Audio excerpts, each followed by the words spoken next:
Hi, welcome to Los Angeles. My name is Jim, and I'm going to take you on our most popular private tour, the LA Story. Los Angeles County is the most populous county in the United States with roughly 10 million people, and there are 88 cities. LA is the largest of those cities with close to 4 million people. We'll start our tour right in the heart of Beverly Hills on one of the most famous shopping streets in the world, Rodeo Drive. The street is actually a 2-mile long stretch, but most people know it for its 3 blocks of luxury shopping. In 1967, Fred Heyman opened Giorgio Beverly Hills, which was the first luxury boutique on Rodeo Drive. Of course, you'll see all of the major designers on Rodeo, but you're also looking at some of the most expensive real estate. LVMH, who owns Louis Vuitton, recently bought 6,200 square feet of retail property for $110 million. Perhaps the most requested store is where Julia Roberts was snubbed and then triumphantly returned. You work on commission, right? Yes. Big mistake. Big. Huge. I have to go shopping now. And if you're not that into shopping, just stand outside and look at the cars. In front of us is the Beverly Wilshire Hotel, which was constructed on the site of the former Beverly Hills Speedway and opened in 1928. It's often referred to as the Pretty Woman Hotel. Within a mile or so of Rodeo Drive are some of the best hotels in the world. You can experience high tea at the Peninsula, visit the Polo Lounge at the Pink Palace, enjoy the spectacular Sunday brunch at the Four Seasons, and don't miss the stunning view from the rooftop of the Waldorf Astoria, Beverly Hills.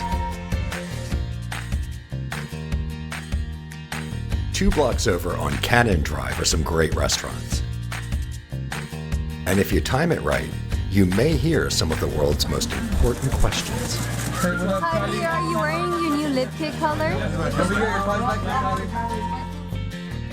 This is the Wallace Annenberg Center for the Performing Arts. We call it the Wallace. It includes a 500-seat theater. Beverly Hills City Hall is one of our most recognized buildings.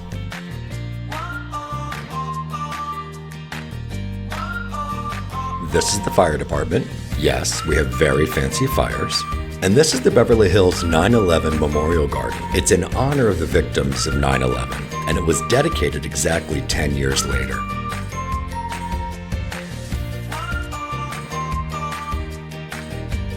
The 30-foot bent steel beam was salvaged from the World Trade Center. We're heading east on Burton Way towards West Hollywood. On the left is the Four Seasons, and on the right is Chris McMillan's salon, well known for his impressive roster of clients. He did the Rachel. We're turning onto Robertson Boulevard. It's a popular shopping area for locals. And for our reality TV fans, on the left is the Altman Brothers, and right next door, Giovanni from the New York Housewives. Why do I know this stuff? One of the most popular restaurants in the area is the Ivy. They say celebrities tend to stay hidden when the sun's up in LA, but one place they're always out in full force is the Ivy. Often used in movies, and sometimes it's quite the scene. We're now entering West Hollywood, a city of 37,000 people and known as the Creative City. There's always been that one restaurant that appeals to the celebrities. At one point, it was the Brown Derby, then it was Chasen's or Morton's, and now it's Craig's. Coming up on the left is the Troubadour, a musical venue that played an important role in the careers of the Eagles, Red Hot Chili Peppers, and Elton John. We're heading east on Santa Monica Boulevard, also known as Route 66. The highway originally ran from Chicago to Santa Monica and was 2,448 miles long. Each year, West Hollywood hosts the Halloween Carnival, which attracts about 500,000 people. We're back on Melrose, and on the left is the Pacific Design Center, a 14-acre campus designed by Argentinian architect Cesar Pelli. Here's the Earth Cafe, popular with Entourage fans.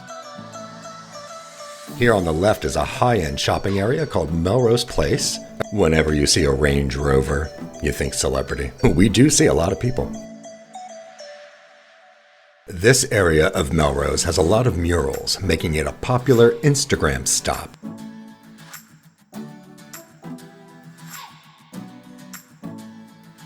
Here at the Improv was the place to see Richard Pryor, Bette Midler, Jay Leno, and many others when they were just starting out. Our last area for the day is the Fairfax District, a historically Jewish community, but since 2004, when a retail store called Supreme opened, the landscape changed. Fairfax has become the mecca for streetwear.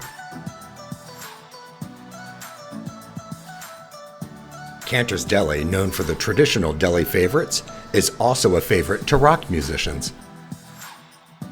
From Television City in Hollywood. From Television City in Hollywood. Since 1952, Television City has been the filming location for countless TV shows, many of which are broadcast on rival networks.